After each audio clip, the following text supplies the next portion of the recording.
Call to action to everybody is first to sort of like try the different medications that are out there, but also embrace the whole medical establishment, not as a last resort and not in a panicky mode, to be more proactive about your health, I would say. So that means going for the testing, understanding, how your body works, and how this particular, let's say if it's this medicine being offered by my doctor, how that medication works. Do some research. If it's Brufen, if it's Panadol, and also how alternative medicine works.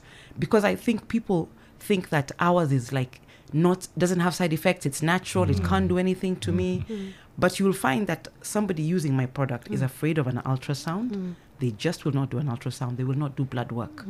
They will not check their hormones. So it's kubahatisha too. So I feel as if there's a lot of fear associated with our bodies. So it's just to embrace health by asking for the correct interventions at every stage. And that way we all become a little bit more informed. An estimated 1.1 million Kenyans fall into poverty each year. And that's because of healthcare costs. Would SHA, SHIF, UHC change that, or is there more? Or perhaps, what's the difference between a pharmacy with a Blue Cross and a Green Cross? What about cancer and the rising incidence amongst the youth? Is it just lifestyle changes, or is there more? Women's health, men's health, your children's health, the economy, this and more awaits you on Season 2 of Kenya's favorite health podcast. My name is Dr. Diana Wangari-Gitau, and welcome to Season 2 of the One Health Lens podcast.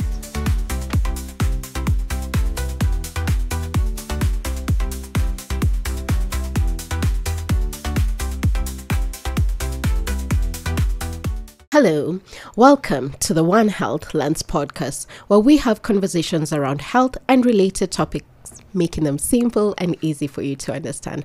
I'm your host, Dr. Diana Wangari-Gitau. And I am Dr. Simon Moshara Kigondu. Today we're having, as always, an important guest, having an important conversation around alternative medicine, traditional medicine, the policy around it. What are the challenges? What's the need? And I'll let the guest introduce herself and we'll get going. Harriet? My name is Harriet Ngok, and I'm the CEO founder of Harriet's Botanicals. And we retail and manufacture traditional indigenous medicine and related supplements for the urban, African, and diaspora market. We have 16 retail outlets, and we also retail in Healthy You in 30 of their outlets. And we send abroad, actually, to the diaspora through DHL. We sell in the US, in Australia, in Asia, and in parts of Africa, Namibia, Malawi, Cameroon, Zambia, Zimbabwe, South Africa, Nigeria. And we also sell in Tanzania, Uganda, and Rwanda. I tell you, quite a market, quite a market. I mean, let's start with your journey, right? What led you to be, is it a herbalist? What's your journey?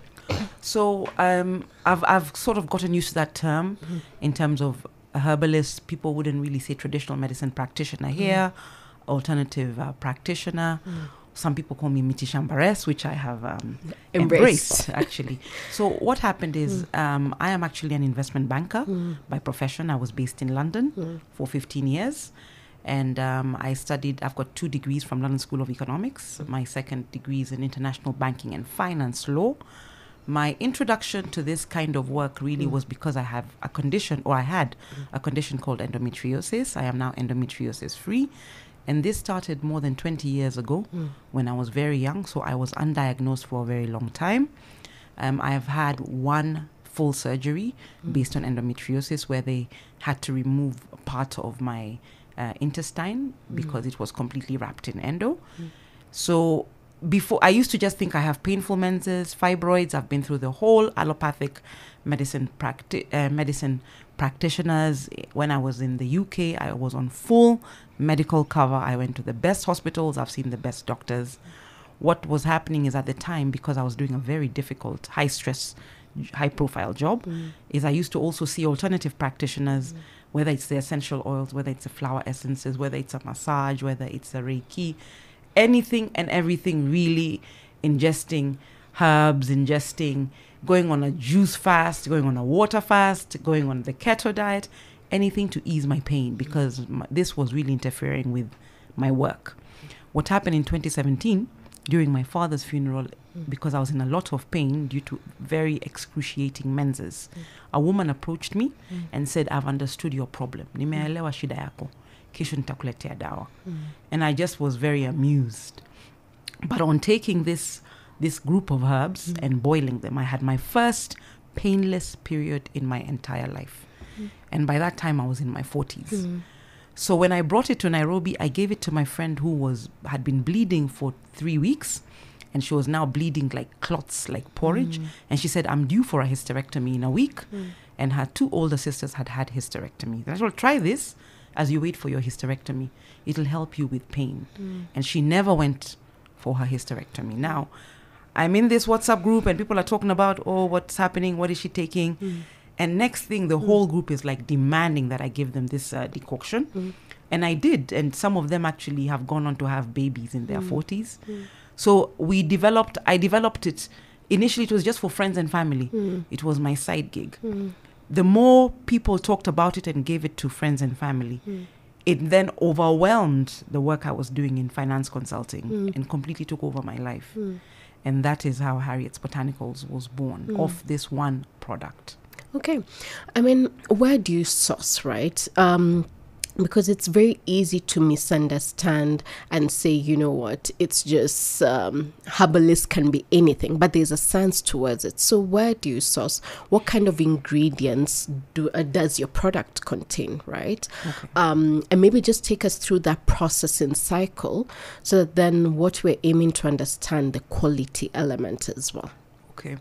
So we source from the Southern Rift Valley. We work with 3 communities, the Maasai, the Ogiek, and the Kipsigis, who use exactly the same herbs, the same concoction, with a few changes for the same thing.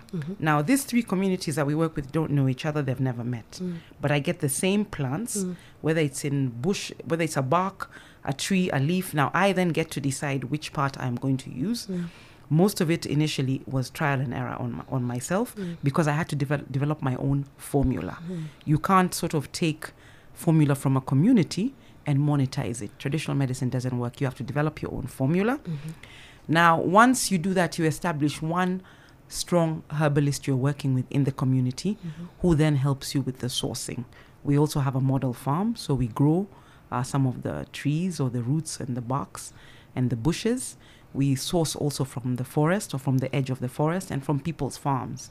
So we have a community engagement program, over 400 people at any given time, sourcing and sorting and identifying even where to plant. We have a children's program of 200 children who plant, and they are planting trees that will be used in the next 50 years, so that we only replete the trees, we don't deplete the forest. Once they are brought here through G4S, then we have what we call the decoction process. We have a manufacturing facility in Karen, where we have a reverse osmosis system, so we purify all the water. That's the first thing, to remove some of the things that are in the water, in any water that might actually facilitate the growth of bacteria. They come and they are dried through a solar process, and then we check the moisture content and the pH. And then we do a system where we check where was it grown, what is the area like, are there livestock. So we have to do like a quality process on receipt of the produce themselves. We then again sort and we dry, and we do that. Then we now initiate the decoction process, where we boil at very high temperatures for a certain amount of time. They cool in vats overnight, and then they are bottled the next day, sealed. And then we do the new quality assurance process, where we track every single bottle. We have a QR code on that and a batch number that gives us all this information. Using that QR code and batch number, we can actually trace all the way to where that particular bark was sourced from. We then start now the customer side, the retail side, where we distribute to shops, but we have a CRM process where we document every single customer who walks in, who buys on Instagram, who buys on WhatsApp, what they are treating. We then have this code, this sort of questionnaire. The first thing we ask them is, have you seen a doctor? Do you have a diagnosis? We want to see your ultrasound. This is what we're recommending, and you go back to your doctor. So I think what has differentiated us is that we're working very closely with doctors and practitioners. So a lot of women come to us, they don't want to see the doctor, they don't want to do an ultrasound. We have to demystify what it means. Some women think when they are bleeding a lot, it means they have cancer. If something feels wrong, it means they're going to die. If they miscarry, a lot of women think there's a spiritual reason that they are miscarrying, not really just that something is happening in the womb that needs treatment. So for us, we say, what hormonal medication are you using? Is it compatible with what we are doing? Take this to your doctor and tell him what you're doing. Come back to us when you receive some positive results. Call us anytime. So we have that sort of like relationship with the medical establishment. And because of that, now doctors reach out to us and say, we want you to do 1, 2, 3. We want you to tell your patient this. We do lives with doctors, actually. And we have an event coming up for endometriosis with a famous OBGYN on Sunday. So for us, we want you to consult your doctor, do what your doctor tells you, and use our products for pain management or for other things that, we think that you're not getting from that side. I mean, and thank you for that, because I would imagine you receive a lot of misconceptions, right? One, not just on a process side, but even terminology, right? What's the difference between, say, a herbalist? What are there different cadres of, and what's even the field? Is it alternative medicine? Is it traditional medicine? I think even questions on regulation, right? So where do you fall? So I think I am more of I'd call myself an alternative medicine practitioner, right? Just by virtue of the fact that there's not enough data in this market.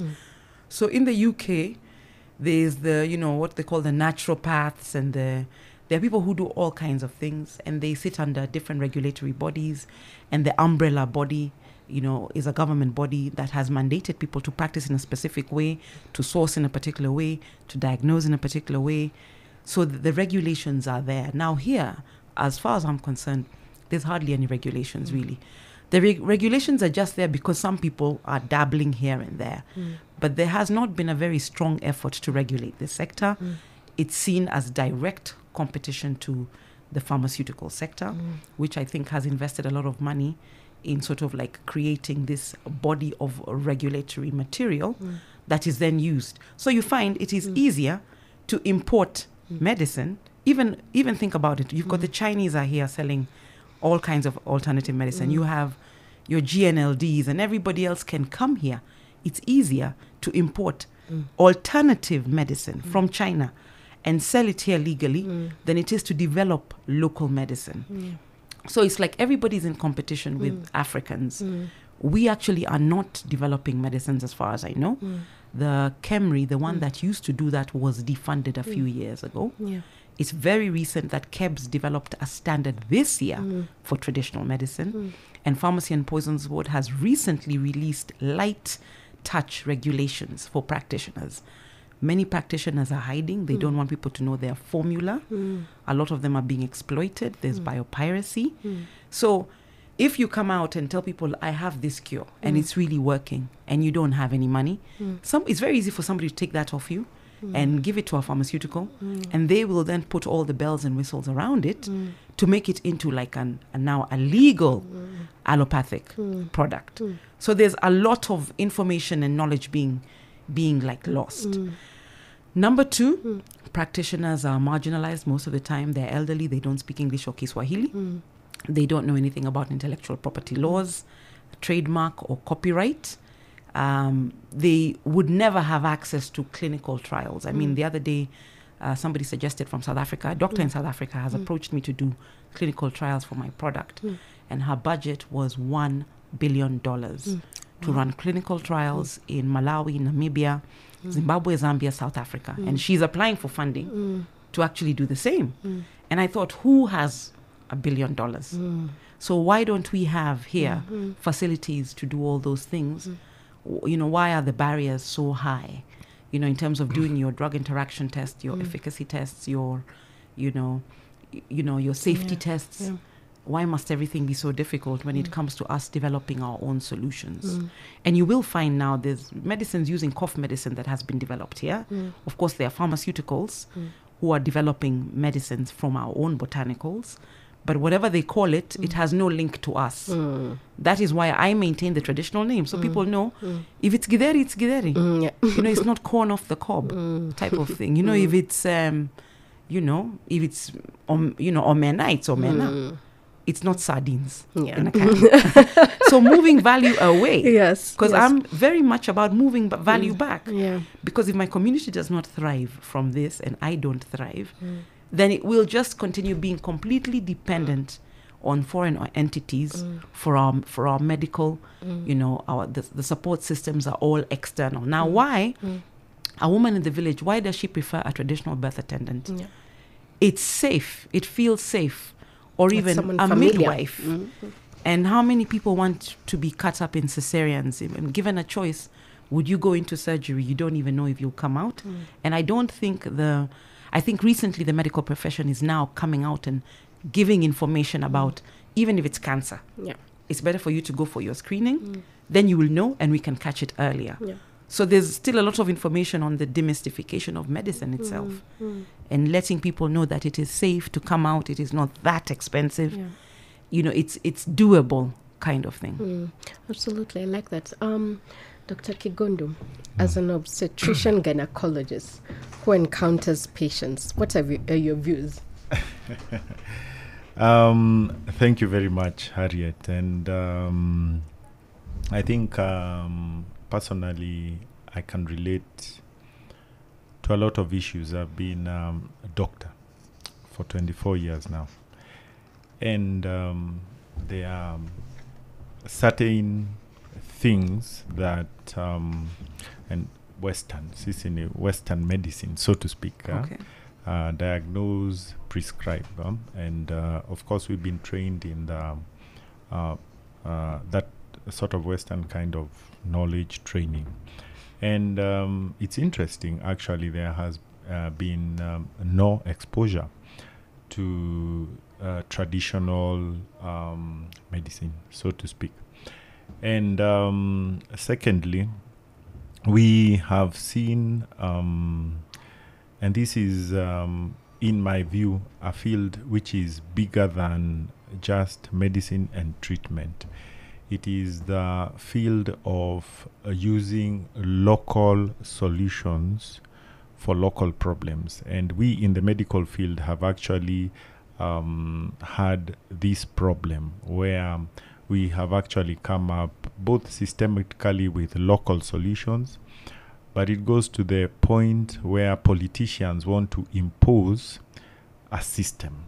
I haven't even come to the drugs. It's across all fields, from leadership and governance to human resources for health. You propose how you should solve these human resources health problems, to now pharmaceuticals and vaccines, and even health information systems. That's the general structure of a health system and how health service delivery should occur. And you have alluded to it in terms of how do people in the village feel when they are treated in the sort of Western kind of, settings in the health facilities. Of importance for me is the link of protecting what is there locally.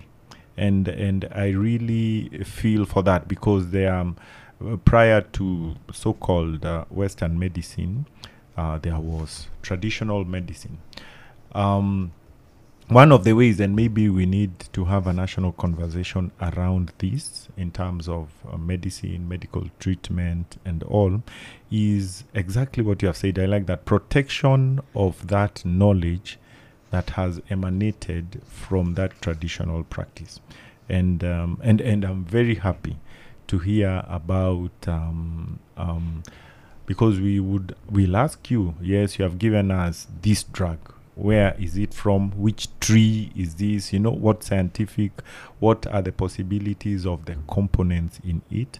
So that's very good. And if there's a system of actually tracing back to the source, then we can start developing our own sort of components or medical medicines from traditionally. We indeed have actually had invitations to visit pharmaceutical companies that are manufacturing drugs. And what you have described here, I'm actually very impressed, is exactly what happens in the pharmaceutical industry, except that it has come from outside and someone has actually said, oh, this is what we do. This is how we manufacture drugs. But the process you've explained sounds exactly like that. So the question is, now, what happens is that traditional medicines tends to be pitted against the medicine that is being practiced, having been borrowed from the Western cultures. And maybe our way of looking at it, and I'm happy that you are working with the doctors to actually have some form of diagnosis, because even us at some times we are unable to manage some conditions, and you think there's a solution but you don't exactly know what the solution is, but someone has tried it. And you have also alluded to it in terms of clinical trials. The medicine that we practice is people tend to push for what is called evidence, so some form of evidence-based medicine. And the highest level in the scientific process is something called clinical trials. But even in my view, I'm also a proponent of observation as an individual doctor. And a doctor can actually observe and say, me, I have done this way for these years and it works. What I have realized as a problem is a lot of that being ignored, at the altar of clinical trials. Yes, clinical trials form the basis, but a lot of what can be termed as local evidence or individual evidence is actually not taken up and sort of, studied, and you end up thinking that what has been given to you is more effective than what you actually observe. So in my view, and also the component of defunding of local trials, and you have mentioned KEBS, and yes, KEBS have realized that you actually need to... Don't you sit on the board for... So KEBS has many technical committees, okay. like Technical Committee 69 that I sit on is for health products, such as... But yes, so I know the process of KEBS, and I'm very happy that they have actually taken up to try to put some standards, because people base things on standards that are there. And you have to indeed push for the regulatory framework. Finally, on a big point that you have actually alluded to, a lot of these issues are in the Ministry of Culture. So why it tends to look like there is some competition is that we have, in medicine, we are very regulated. You would be crucified for small things that would go wrong. For instance, suppose you give someone medicine that they react and die or something, then the regulatory framework really comes hard down on it. But on the other hand, you have the herbalists. They are really unregulated. So people can claim to treat and give medicine on anything, and we see them.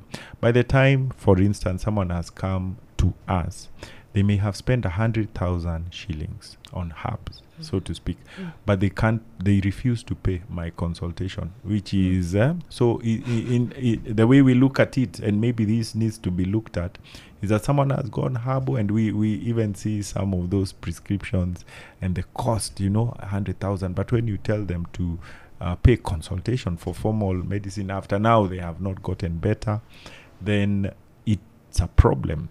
So we look at it as an sort of an exploitative kind of And a lot of things that people eventually go for herbal for are oncology, cancer-like patients, and severe pain.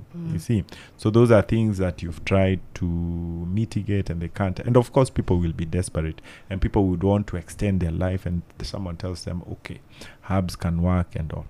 But on the looking forward, of course, we don't have answers, and we know the history of that. But I really like where Harriet is coming from. We actually need to have a framework of these two practices working together. Yeah.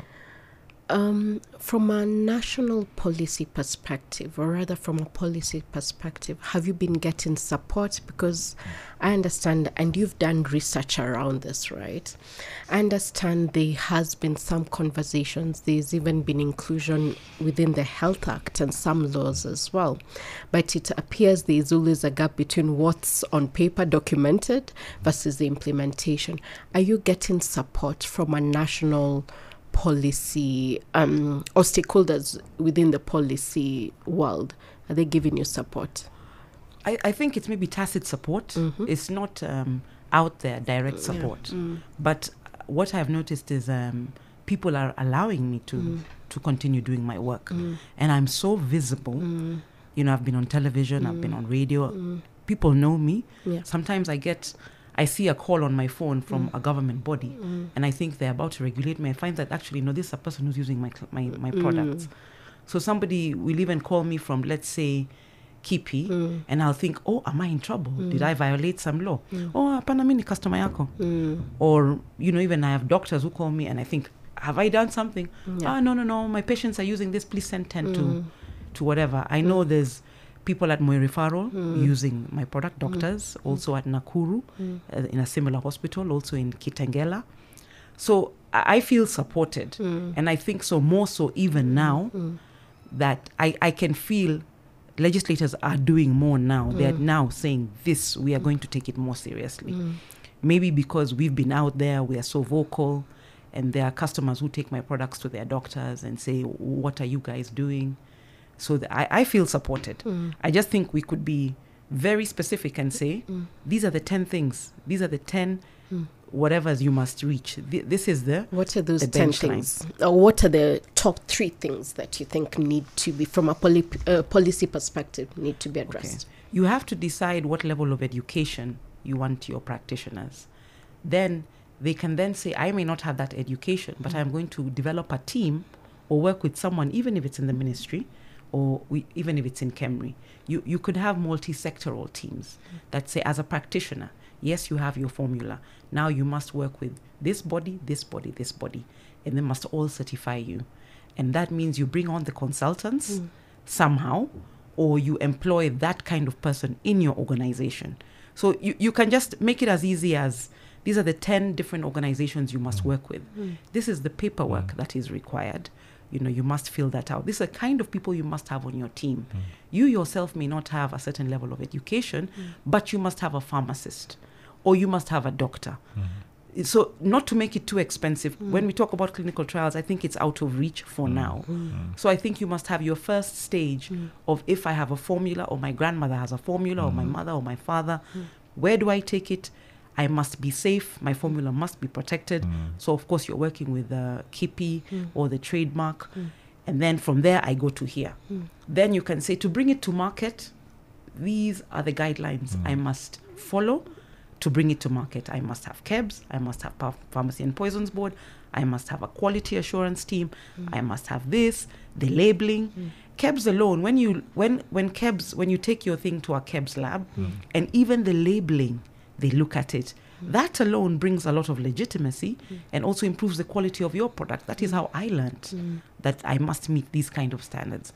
That is how I learned about water. That is how I learned about H. pylori. That is how I learned about waterborne, bacteria. That is how I learned about how my team should be gowned. That is how I learned about how you must have a process that has enough heat to kill certain bacteria.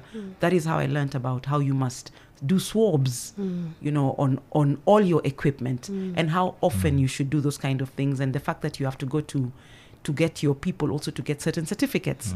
But I kind of just learned it on my own. But now the information is out there and we should share it, in whatever capacity. Now, I know like in Madagascar, they're doing a lot more. That's the one African country they're doing a lot, and Ghana. Yes. So in Madagascar, they have multi-sectoral teams that can help the practitioner develop all the competencies that are required for you to put this thing on the shelf. And I think that way, and also educate the public.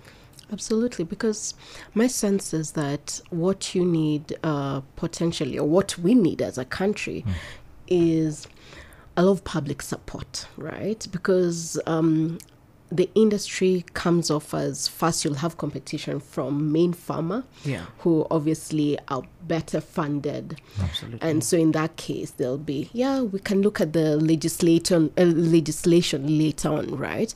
But if you have, as it sounds, you have clients who are saying, you know what, this is what works for me, right? It's not even the alternative, it's my mainstay, right?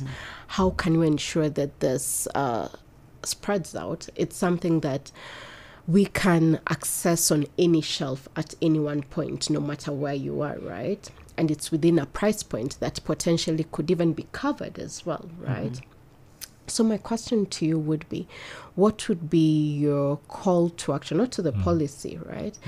Because you have customers who, number one, are in government. You have people who'll be listening to this and saying, hey, how can I support? How can they support? That's my question to you.